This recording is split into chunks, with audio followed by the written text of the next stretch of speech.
Hi అండి, welcome to my channel. ఈరోజు వీడియోలో మనకి 2024 సంవత్సరంలో జూలై నెలలో 24వ తేదీన అనగా బుధవారం రోజు సంకటహర చతుర్థి వ్రతం అయితే ఉందండి. ఆ రోజు పూజ ఎలా చేసుకోవాలి, స్వామివారికి ముడుపు ఎలా కట్టాలి, కొత్తగా ఈ వ్రతాన్ని ఈ నెల ప్రారంభించవచ్చా అనే అన్ని విషయాలు నేను ఈ వీడియోలో తెలియజేస్తానండి. మానవుల కష్టాల నుండి గట్టెక్కించేదే సంకటహర చతుర్థి వ్రతము. గణపతికి అత్యంత ప్రీతిపాత్రమైన తిథుల్లో ప్రధానమైనది చవితి తిథి అండి. ప్రతి నెల పౌర్ణమి తర్వాత వచ్చే చతుర్థి రోజే ఈ చేసే వ్రతంనే సంకటహర చతుర్థి వ్రతం అంటారు. ఇంకా ఈ చతుర్థి ఒకవేళ మంగళవారం వస్తే దాన్ని అంగారక సంకటహర చతుర్థి అంటామండి. అలా కలిసి రావడం చాలా విశేషమైనటువంటిది. మనకి ఉన్న అన్ని ఇబ్బందులు తొలగిపోతాయండి ఈ వ్రతం చేసుకుంటే. మనకు ఏదైనా తీరని కోరిక ఉంటే ఒక సంకల్పంతో 3 వారాలు కానీ 5 వారాలు కానీ 9 వారాలు కానీ 21 వారాలు కానీ అలా ఈ వ్రతాన్ని అయితే మనం చేసుకోవచ్చండి. దీనికి ఉదయం సాయంత్రం అనే 2 పూటల పూజ అయితే ఉంటుందండి. ఎంతటి తీరని కోరికైనా ఏదైనా అన్నీ నెరవేరుతాయండి మనం ఈ వ్రతం అయితే ఆచరిస్తే. ఈ రోజున వ్రతం చేసుకునే వాళ్ళు ఉదయాన్నే నిద్ర లేచి తలస్నానం ఆచరించి ఇంటిని దేవుడి మందిరం అంతా శుభ్రం చేసుకొని మనం ఈ పూజని ఏంటంటే పూజా మందిరంలో చేసుకోవచ్చు, లేదా సపరేట్గా పీఠం ఏర్పాటు చేసైనా పూజ చేసుకోవచ్చు అండి. నేను ఇక్కడ సపరేట్గా పీఠం ఏర్పాటు చేసుకొని పూజ అయితే చేసుకుంటున్నాను అండి. ఒక పీఠం మీద ఒక క్లాత్ అనేది వేసుకొని దాని మీద 3 గుప్పెల బియ్యం వేసుకొని పసుపు కుంకుమ అక్షింతలు వేసుకొని స్వామివారి పటం ఉంటే పటం పెట్టుకోండి. మనం చేసే పనిలో ఎటువంటి ఆటంకాలు ఉండకూడదని ముందుగా మనం పసుపుతో గణపతిని అయితే చేసుకొని పూజించాలి. గణపతికి షోడోపచార పూజ కానీ లేదా పంచోపచార పూజ కానీ చేసుకోవచ్చు. గణపతికి పసుపు కుంకుమ గంధం అక్షింతలు సమర్పించి అలాగే దీపం నైవేద్యం సమర్పించాలి. గణపతిని చిన్న బెల్లం ముక్క ప్రసాదంగా సమర్పించాలండి. నేను ఇక్కడ పసుపుతో వినాయకుడిని చేసుకొని నైవేద్యంగా బెల్లాన్ని అయితే సమర్పించండి. మనం ఈ పూజ అంతా కూడా పౌర్ణమి తర్వాత వచ్చే 4వ రోజు చతుర్థి రోజు చేసుకోవాలి. చంద్రోదయ సమయంలో ఎప్పుడైతే చతుర్థి తిథి ఉంటుందో ఆ రోజు ఈ పూజ చేసుకోవాలండి. ఈ పూజకు ముఖ్యమైనది ముడుపు, ఉపవాసం, చంద్ర దర్శనం అండి. ఈ పూజకి తెల్లవారుజామున పూజ చేసుకునేటప్పుడు ముడుపు అయితే కట్టుకోవాలి. తర్వాత ముడుపును అనేది సాయంత్రం పూజ సమయంలో ముడుపు తీసి ఆ ముడుపులోని వాటిని బియ్యాన్ని ప్రసాదంగా చేసుకొని మనం స్వామివారికి నైవేద్యంగా సమర్పించి ఈ పూజ అయితే చేసుకోవాలండి.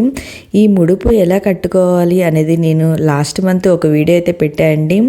మీకు ఇంట్రెస్ట్ ఉంటే ఆ వీడియో అయితే ఒకసారి విజిట్ చేయండి.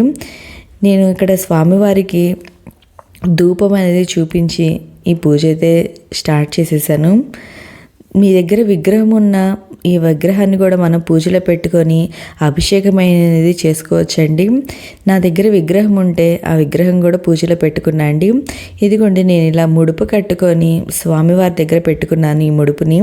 ఆ ముడుపులో ఏంటంటే కొంచెం బియ్యము, 2 తమలపాకులు, 2 ఒక్కలు, 2 ఖర్జూరాలు, మనం దక్షిణ కింద ఇంతగా 11 రూపాయలు కానీ 51 కానీ 101 కానీ ఇలా పెట్టుకొని మనం ముడుపు అయితే కట్టుకొని స్వామివారి దగ్గర పెట్టుకోవాలండి. ఈ ముడుపుని మీరు ఒకసారి వీడియో కావాలంటే పూర్తి ఇన్ఫర్మేషన్ దాంట్లో ఉంది, ఒకసారి విజిట్ చేయండి వీడియోని చూడండి. నేను ఇక్కడ గణపతి ఉంటే ఆ గణపతిని పెట్టుకున్నా అండి నా దగ్గర. ఈ పూజ చేసుకుంటే ఎటువంటి కష్టాలుండైనా బయటపడగలుగుతాము. ఎంతటువంటి తీరని కోరికైనా సరే ఈ ముడుపు రూపంలో ఈ స్వామివారికి చెప్పుకోవచ్చండి. ఒకవేళ మాకు ఏమి కోరికలు లేవు అనుకుంటే ముడుపు లేకుండా అయినా పూజ చేసుకోవచ్చండి. ఈ పూజ చేసుకోవచ్చు విద్య, ఉద్యోగం, వ్యాపారం, సొంత ఇల్లు, అంతేకాకుండా ఎన్నో కోరికలను ఈ పూజ అయితే మనం సంకల్పం తీసుకొని చేసుకోవచ్చండి.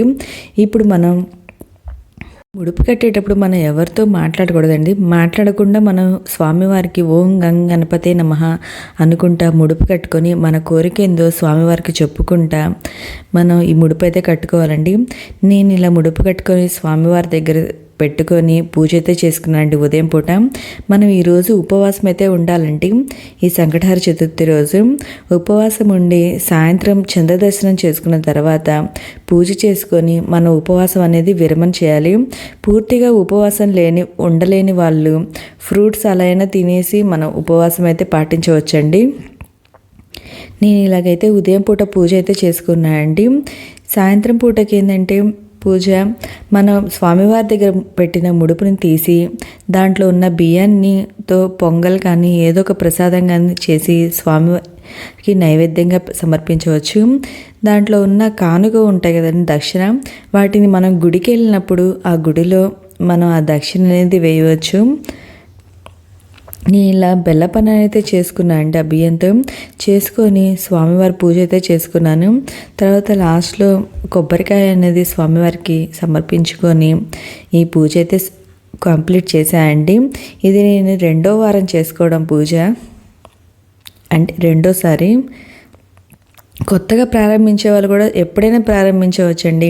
మన స్వామివారికి భక్తితో అంతా చేస్తున్నాం కాబట్టి మనం ఎప్పుడైనా ఈ పూజ అనేది ప్రారంభించవచ్చు. చంద్రోదయ సమయం వచ్చి 9:40 అండి. ఇది తెలంగాణలో ఉంటుంది. మీరు ఏ ప్రాంతాల్లో మీకు చంద్రోదయ సమయం కావాలన్నా నేను తెలియజేస్తాను అండి. నాకు కామెంట్ బాక్స్లో కామెంట్ పెట్టండి మీది ఏ ప్లేసు. నేను ఆ ప్లేస్లో చంద్రోదయ సమయం ఎప్పుడో నేను తెలియజేస్తాను మీకు. ఓకే అండి, మీకు ఈ వీడియో నచ్చితే లైక్ చేయండి, మీ ఫ్రెండ్స్ అండ్ ఫ్యామిలీ మెంబర్కి షేర్ చేయండి. Thank you for watching.